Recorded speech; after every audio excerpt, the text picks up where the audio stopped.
بسم اللہ الرحمن الرحیم۔ عزیز طلباء السلام علیکم۔ شجرہ قواعد میں سے آج ہماری زیر تدریس اسم نکرہ ہے۔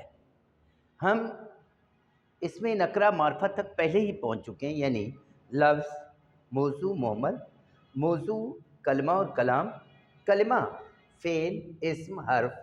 اسم کی دو قسمیں ہیں جنہیں معنوی اعتبار سے بھی اسم کی اقسام کہا جاتا ہے، بنیادی بیسیکلی معرفہ اور نکرہ۔ معرفہ بھی ہم اس سے پہلے والے لیکچر میں پڑھ چکے ہیں۔ آئیے آج ہم نکرہ کو سمجھیں گے، یعنی معرفہ کی ضد ہے یہ، کسی کا ایسا نام جو اپنے مسمى بہ کے جیسے دیگر تمام ارکان، افراد، اجزاء کو بھی بولا جا سکے۔ معرفہ میں یہ تھا کہ نہ بولا جا سکے، اور نکرہ میں ہے کہ وہ اپنے مسمى بہ کے جیسے دیگر تمام افراد کو، ارکان کو، اجزاء کو بولا جا سکے۔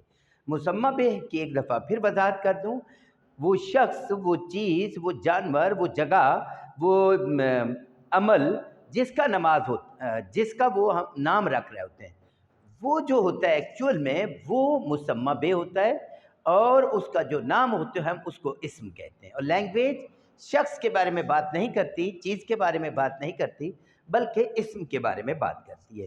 مثال کے طور پر مسجد، وہ عمارت مسمى بہ ہے، مسجد ہم نے اس کا نام رکھا، یہ اسم ہے۔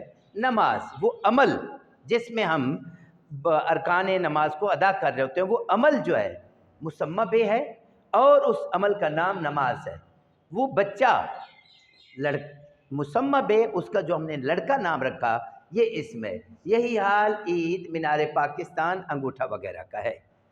اب آئیے، اچھا اس میں ایک بات اور وضاحت کر دی جائے کہ ہمارے عام طور پر کتابوں میں یہ لکھا ہوتا ہے کسی کا عام نام، یہ بالکل معرفہ کی طرح یہ بھی ایک میننگ لیس، بے مقصد سی ڈیفینیشن ہے کہ آپ کسی کو عام کہتے ہیں، وہی شخص دوسروں کی نظروں میں خاص ہوتا ہے، تو لہذا یہ بات کچھ جچتی نہیں ہے، وزن پر پوری نہیں اترتی۔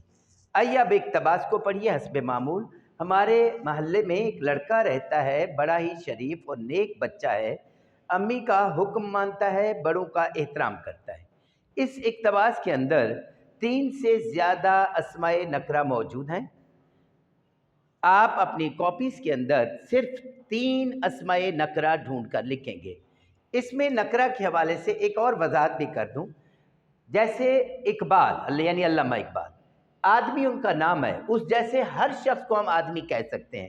نکرہ، شخص بھی ان کا ایک نام ہے، ان جیسے ہر بندے کو ہم شخص کہہ سکتے ہیں، تو نکرہ۔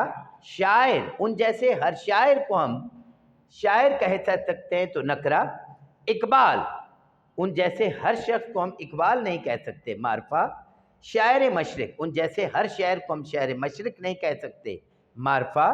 علامہ، اقبال جیسے ہر شاعر کو ہم علامہ نہیں کہہ سکتے، یہ معرفہ۔ ابن نور محمد، ہم ہر شاعر کو ابن نور محمد نہیں کہہ سکتے، معرفہ۔ ابو جاوید، ہر شخص کو ہم ابو جاوید نہیں کہہ سکتے، لہذا ابو جاوید بھی معرفہ ہے۔ امید ہے کہ معرفہ اور نکرہ کا فرق آپ اچھی طرح سے سمجھ گئے ہوں گے۔ السلام علیکم۔